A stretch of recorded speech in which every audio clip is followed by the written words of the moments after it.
Bismillahirrahmanirrahim. Assalamualaikum warahmatullahi wabarakatuh.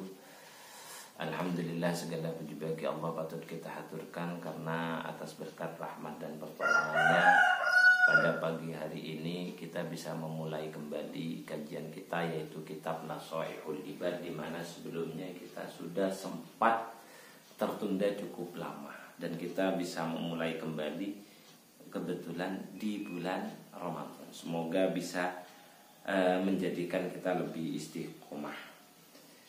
Salam serta salam semoga tetap tercurahkan kepada junjungan kita Nabi besar Muhammad Sallallahu Alaihi Wasallam, yang tentu senantiasa kita harapkan kelak di yaumil syafaatnya, kelak di yaumil kiamah. Alhamdulillah, pada pertemuan kali ini kita sudah masuk pada makalah yang ke-20, yang merupakan riwayat dari Sayyidina Ali yang menjelaskan tentang sunnatullah, apa itu sunnatullah, apa itu sunnatul Rasulillah, dan apa itu sunnatul auliya. Baik, langsung saja kita buka pertemuan kali ini dengan pembacaan suratil Fatihah seperti biasa, dengan harapan apa yang kita pelajari senantiasa mendapatkan ridho dari Allah Subhanahu wa taala. Ala hadini wa la kulli niyatin shalihah wa na khususun limu. Syekh Imam Nawawi Al-Bantani wa nafa'ana bi wa bi ulumihi fid dharain amin wa liqadri hajatina min hawajidina al-akhirah sallallahu maqasidana wa yassarallahu umurana umur dunya wal akhirah. Al-Fatihah. A'udzu billahi minasyaitonir rajim. Bismillahirrahmanirrahim. Alhamdulillahirabbil alamin arrahmanir rahim maliki yaumiddin. Iyyaka na'budu wa iyyaka nasta'in ihdinas siratal mustaqim siratal ladzina an'amta 'alaihim ghairil maghdubi 'alaihim waladdallin. Amin. Bismillahirrahmanirrahim. Waqad qala al-musannifu rahimahumullahu ta'ala wa nafa'ana bihi wa bi'ulumihi fid dharaini amin amin wa ya mujibas sa'ilin. Wal maqalatu tawidawu al-ishruna kang kaping 20. Iku an aliyin, dan riwayatake saking Sayyidina Ali radhiyallahu muga-muga ridho sinten Allah anhu ando saking niksa ing Sayyidina Ali. Wa karama lan mugi mulyaake sinten Allah wajhahu ing slirane Sayyidina Ali. Man nyatane riwayat man utawi sapa wonge iku lam yakun, ora ana iku indahu ana ing dalem sandinge man. Ana ing dalem sandinge man apa sunnatullahi, sunnat pengadatane Allah. Ai adatuhu tegese pengadatane Allah. Wa sunnatu rasulihi lan tindak lampahe utusane Allah. Ai sya'nihi tegese tindak lampahe utusan. Wa sunnatu auliyaihi lan perkorone kekasine Allah. Ai amruhum tegese perkorone aulia. Falaisa moko ora ono. Iku falaisa moko ora ono. Iku fiyadihi ono ing delem tangane man apa sayun suwiji-wiji. Ai falaisa tegese ora ono lahu kedue man apa sayun suwiji-wiji yuktat tukang den wilang apa bihi syai'. Jadi dari dawuhnya Sayyidina Ali ini menjelaskan bahwasanya orang yang tidak memiliki 3 sunnah, yaitu sunnatullah, sunnatul Rasulillah, dan sunnatul aulia, maka berarti orang itu tidak memiliki sesuatu yang pantas untuk dibanggakan, tidak bisa dikatakan orang itu memiliki sesuatu yang berharga di dalam dirinya ketika tidak memiliki 3 hal ini. Apa yang 3 hal? Sunnatullah, sunnatul Rasulillah, dan sunnatu auliyaillah. Lalu apa sunnatullah? Nah, kita lanjutkan.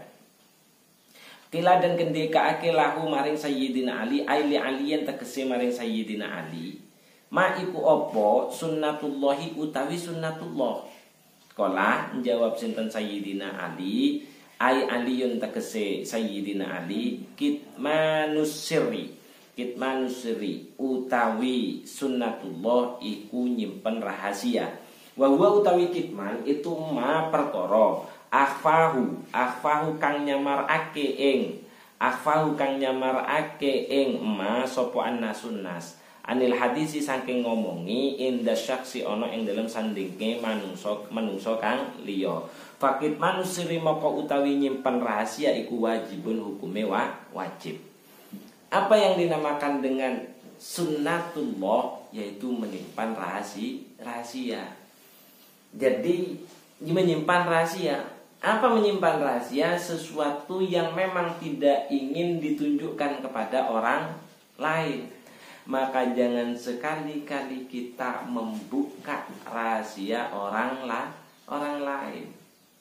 Karena kalau kita mau membuka rahasia orang lain, pasti rahasia kita juga akan dibuka oleh Allah Subhanahu wa ta'ala. Dan hukumnya menyimpan rahasia itu wajib seperti yang dijelaskan di sini. Itu yang pertama. Kemudian yang kedua, ma sunnatur rasuli wakilalan dan kendikaake ma iku opo sunnatur rasuli utawi tindak lampai rasul. Kala jawab sinten Sayyidina Ali al-madaratu bainan nasi utawi sunnatur rasul iku nggawe ramah utawa ya ramah bainan nasi ing dalam antarane menungso kama koyok keterangan kala kang wis njelasake ing mas sapa ba'dhum setengah ulama. Wadarum lan gawe ramah sapa sira ing nas madamat ing dalem selagine ana iku fi darihim madamat ing dalem selagine ana sapa nas utawa ba'at fi kufi darihim tetep ing dalem iku fi darihim tetep ing dalem omahe nas omahe nas warduhum lan gawe ridho sapa sira wardihim lan gawe ridho sapa sira ing nas madamat ing dalam selagine ana sapa sira iku fi ardihim tetep ana ing dalam omahe nas tuh. Jadi yang kedua itu adalah sunnatur rasul. Apa itu sunnatur rasul? Yaitu senantiasa berbuat ramah kepada orang lain. Makanya ada perkataan dari para sebagian ulama mengatakan senantiasa kita berbuat baik di tempat orang. Makanya ada istilah di mana bumi dipijak, di situ langit dijunjung. Ketika kita memasuki sebuah kelompok atau sebuah desa atau sebuah tempat seperti mahasiswa KKN atau anak yang sebelumnya mondok kemudian pulang ke rumahnya, melihat kondisi masyarakat yang tidak sama dengan pengetahuannya, maka tidak layak dia merubahnya dengan begitu saja. Karena perubahan yang frontal bisa menyebabkan rasa sakit yang dimiliki oleh penduduk setempat. Maka pendekatan yang dilakukan oleh ulama dalam proses dakwah itu sudah bentuk dari pelaksanaan sunnatur rasulillah. Jadi tetap berbuat ramah. Seperti ya tetap berbuat ramah kepada orang lain. Ya seperti itu. Karena berbuat ramah kepada orang lain itu bagian dari sunnatur rasul. Jadi ketika kita masuk kepada sebuah tempat kok tidak sesuai dengan pekerjaan kita, anggaplah tempat maksiat, tapi di sana ada kegiatan yang seperti itu. Kegiatan yang sudah tidak baik. Kita harus merubahnya. Tapi bagaimana caranya dalam proses perubahan kondisi yang tidak baik menjadi baik, tidak menimbulkan ketidakbaikan yang tidak diinginkan. Nah itu, karena itu bagian dari sunnatur rasulillah. Kemudian berikutnya adalah sunnatul auliya. Apa sunnatul auliya? Wakilah dan kendikaake opo ma sunnatu auliyaihi. Ma iku opo sunnatu auliyaihi utawi sunnae kekasine Allah. Kolan jawab sinten Sayyidina Ali ihtimalul adza anin nas. Utawi sunnatul auliya iku nanggung piloro anin nasi saking menungso. Lah kalau tradisinya para wali atau perkara yang ditanggung oleh wali itu senantiasa senantiasa menanggung penyakit atau derita dari orang lain. Misal contoh, ini yang hal yang dilakukan oleh para wali. Beliau punya nasi, punya sesuatu yang makan, sesuatu yang bisa dimakan, tapi ketika melihat saudaranya kelaparan, beliau akan lebih, kalau sunnatul aulia ya, beliau akan lebih memilih berpuasa untuk bisa bersedekah daripada dia bisa makan melihat orang lain sengsara. Itu adalah bagian dari sunnatul aulia. Jadi wong duwe utang, kan biasanya teko dek yai dikai itu donga. Karena itu memang sunnatul aulia, tetap diterima. Wong sing mabuk-mabukan iku teko yo gak digegeri ora dipentuk. Bukan di olok-olok dikejam, tidak, tapi dirangkul. Itu namanya sunnatul aulia, karena siap untuk ihtimalul adza, siap menerima penderitaan dari orang lain, siap menerima kesengsaraan dari orang lain, siap menerima cacian dari orang lain, gitu. Dia lebih baik beliau itu kalau aulia siap menerima cacian dari orang lain, piloro. Jadi penderitaan, cacian, siap menerima itu, siap menanggung semua itu. Karena dengan seperti itu akan mendekatkan wali kepada kekasihnya, yaitu Allah Subhanahu wa ta'ala. Dengan banyaknya dirundung berbagai persoalan yang ditanggung oleh makhluk, dia tidak memiliki ruang yang lain untuk kembali kepada makhluk kecuali kembali kepada Allah Subhanahu wa ta'ala. Sehingga menyebabkan dia dengan menanggung penderitaan orang lain, cacian orang lain, itu justru hal yang akan mendekatkan diri kita kepada Allah Subhanahu wa ta'ala. Kalau kita kan tidak dicaci karo wong liya, kita malah ngamuk. Kalau wali enggak, kalau wali itu diloki karo wong liya, dia perasaan ya Allah, iki paling wong sing durung bisa menerima kebenaran. Jadi malah dirangkul gitu loh. Lihat orang mabuk-mabukan tidak dimarahi, ya Allah.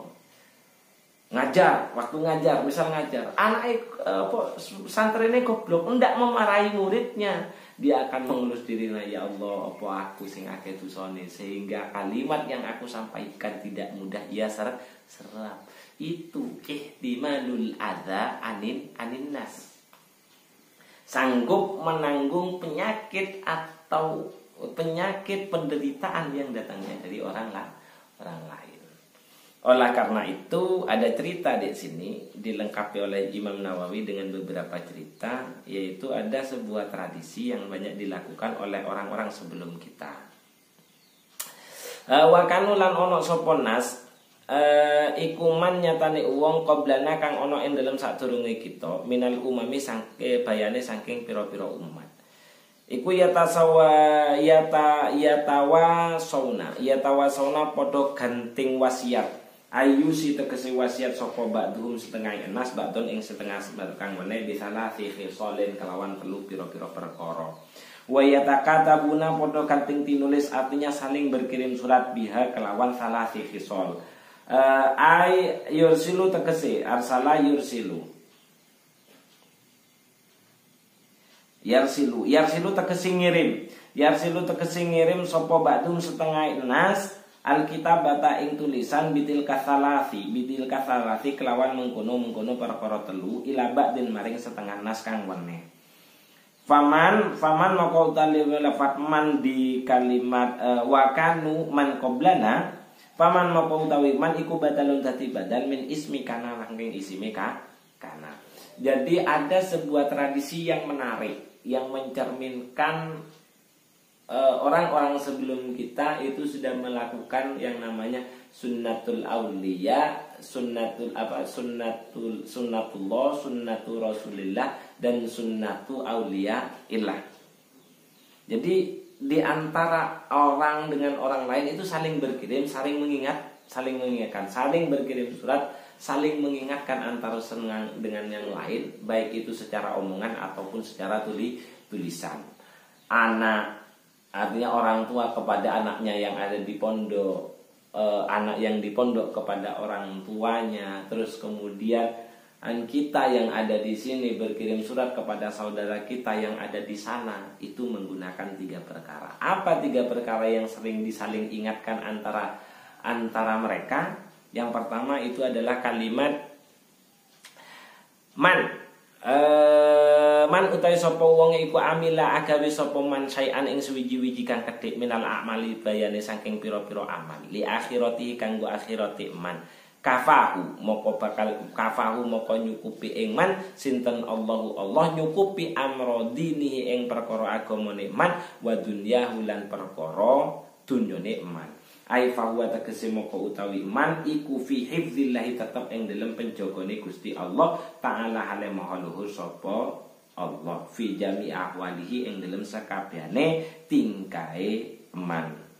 Ini yang pertama yang saling diingatkan. Ingat ya saudaraku, barang siapa yang senantiasa beramal tujuannya untuk akhiratnya, insya Allah dia akan senantiasa dicukupi dalam urusan agama dan urusan dunianya. Itu yang sering diingatkan oleh tradisi, oleh orang-orang sebelum kita, kata Imam Nawawi. Artinya orang yang senantiasa melakukan dengan tujuan adalah untuk menjaga akhiratnya kelak, agar kelak bisa mendapatkan amal yang baik. Artinya kita mendapatkan kehidupan baik di akhirat. Berarti orang itu sedang berada dalam penjagaan Allah di dalam setiap kondisinya. Kalau dia akhiratnya ingin masuk surga, pasti dia akan melakukan sesuatu yang mendekatkan kepada surga. Sodako, zakat, tolabul ilmi, zikir, itu adalah pekerjaan-pekerjaan yang mendekatkan dia kepada surga, karena tujuannya itu adalah surga. Dan insya Allah yang didasarkan dengan seperti itu pasti akan dicukupi oleh Allah urusan agama dan urusan dunia. Dia dalam bekerja keuntungannya mungkin tidak banyak, tapi diberi keberkahan dengan berupa ketenangan dalam kehidupan. Penghasilannya nggak banyak, anaknya tidak terlalu banyak minta. Ayo tetap tenang, gitu loh. Tetap tenang. Penghasilannya tidak banyak, tidak diberi oleh Allah sebuah keinginan untuk membeli sesuatu yang tidak dibutuhkan. Ya akeh perlu nih. Itu yang pertama. Jadi yang sering diingatkan, man amila li akhiratihi kafallahu amrodinihi wa dunyahu. Kemudian yang kedua yang senantiasa diingatkan, kan ada 3 perkara. Yang kedua, waman utawi sapa wonge iku asana gawe bagus sapa man sari rotahu ing rahasia atine man. Domi rokolbi tegese rahasiane atine man ahsana moko bakal bagus sinten Allah ala niyatihi ing ngatasi kondisi zahire man. Fal zahir moko utawi zahir iku yadullu nutuake sapa yadullu nutui apa zahir alal batini ing ngatasi urusan batin. Kalau orang sudah memperbaiki hatinya, insya Allah sikap dan perbuatan yang tampak itu juga akan menjadi baik. Jadi kalau orang sudah senantiasa mencoba untuk menjaga hatinya, insya Allah itu akan berdampak kepada perbuatan yang tampak itu menjadi perbuatan yang baik. Itu yang saling diingatkan. Toton yo atine yo ben tingkahmu iku gak macem-macem. Toton atimu ben penggaweanmu gak rusak. Api atimu insyaallah toto zahirmu yo bakal api. Itu yang saling diingatkan. Ya karena memang batin itu merupakan zahir, perbuatan zahir itu bisa menunjukkan isi yang ada di dalam hati. Isi yang di dalam hati. Kalau zahirnya orang itu pemarah, berarti sebenarnya hatinya tidak mudah sabar. Kalau orang ngamuan, temperamental, tampak dari berarti di dalam hatinya dia tidak bisa menjaga dirinya untuk senantiasa bisa bersabar. Maka barang siapa yang bisa menjaga hatinya untuk senantiasa bersabar, maka secara zahir insya Allah dia tidak akan menjadi orang yang temperamental. Itu yang senantiasa diingatkan dan sering wasiatkan oleh orang-orang sebelum kita. Itu Itu yang kedua. Kemudian yang ketiga adalah waman utawi sapa wonge iku aslaha gawe bagus sapa man. Ma ing perkara bainahu kang ana ing dalam antarané man, wa bainallahi lan ing dalam antarané Allah. Ai bi an amila gambare kelawan yen to amal sapa man, amalan ing amalan kholison hale murni minar riya saking riya wal ujbi lan ujub bangga wat tasmi'i lan amri den krungu aslaha mongko bakal bagusi sinten Allah ma ing perkara bainahu kang ana ing dalem antarane man wa bainan nasi lan ing dalem antarane menungso. Moko faman moko utawi sapa wonge ahabbahu ndemeni ing man sinten Allah taala hale maulur sinten Allah ahabbahu moko ndemeni ing man apa al khalqu makhluk. Jadi kalimat yang senantiasa diwasiatkan, kalimat yang senantiasa diingatkan, kalimat yang senantiasa dikirimkan lewat surat-surat ke dalam tradisinya orang-orang sebelum kita. Yang ketiga itu adalah barang siapa yang senantiasa memperbaiki hubungannya dengan Allah, maka dia akan juga memiliki hubungan yang baik dengan manusia. Jadi kalau hubungannya dengan Allah senantiasa diperbaiki, maka dia akan juga pasti memiliki kehidupan baik dengan semua manusia. Maksudnya bagaimana? Maksudnya kalau orang itu melakukan segala sesuatu ikhlas karena Allah Ta'ala tanpa adanya pamrih, insya Allah orang di sekelilingnya akan menyukai setiap pekerjaan yang ia lakukan. Gitu. Itu maksudnya. Jadi kalau memang murni dia ikhlas karena Allah Subhanahu wa Ta'ala apa yang ia lakukan, insya Allah itu akan membuat senang orang yang berada di sekitar. Jadi bisa dilihat sudah, wis to capacane ndak usah pakai surban, pasti akan banyak pengikutnya. Ndak harus pakai mata dinas, enggak. Karena kalau orang-orang yang ikhlas itu juga yang akan menggerakkan hati orang di sekeliling kita. Contoh gampang untuk fenomena yang saat ini ya kayak Gus Bahain. Gus Bah tampilannya wis gak usah sorban, gak usah opo, gak ono gamis biasa.